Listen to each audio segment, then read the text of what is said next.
relieving? Is that a good word to be able to hit somebody that's not wearing purple or white today? Yeah, I mean it's always nice to get out against somebody else other than purple, and it's hard to contain it. You know what I mean? It's good to see the looks that we're gonna get in a real life game. It's good to get some more checks, some different type of stuff. See what how offenses are gonna see our defense. Hard to tell from over here, but what was the tone out there? I mean, the joke is every time we have one of these, it seems like there's some pushing and shoving. Everybody kept it pretty respectable today. It was at least on our side.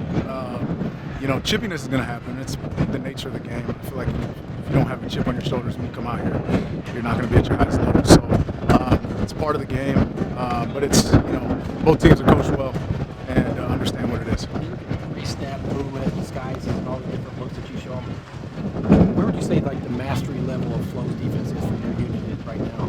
Yeah, there's always levels to improve and ways to get better.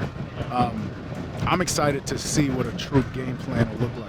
As we watch film and understand how they do certain things, offenses do certain things, being able to prepare through an entire week of this is how we're going to attack them. They do this, we're going to check this, and really see it. So right now, we're installing, we're getting a feel for what we do well, what we don't do well, and it's a lot of communication, a lot of check with me. So communication seems like it could be better, best be spot on, or it could be.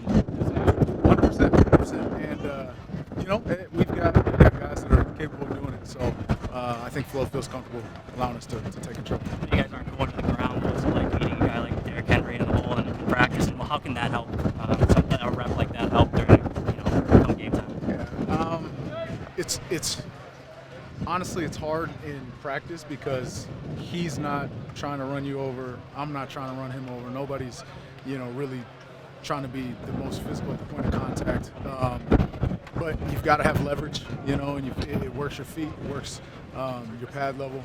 It doesn't matter who you're going against coming downhill on a run game, in practice. You've got to have that. So every opportunity to work that is good. I think that's good for maybe young guys to see it, someone of his size. Yeah, you know what I mean? Like, they've been watching him and playing with him on Madden, and I'm sure for a lot of the young guys, it's cool to be out here on the same field and be able to compete with him. So yeah.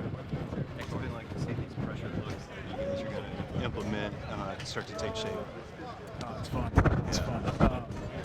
There's a lot of elements to it, right? And so what's really cool is the fact that we get to, based on what we see out there, and it's player-led, right? If we feel something, if we see something, if we hear the offensive line making a certain check and we know what's coming, we've got the ability to switch it and do different stuff and drop into coverage or pressure even more, and opportunities are endless. So it's a fun defensive plan. So, yep.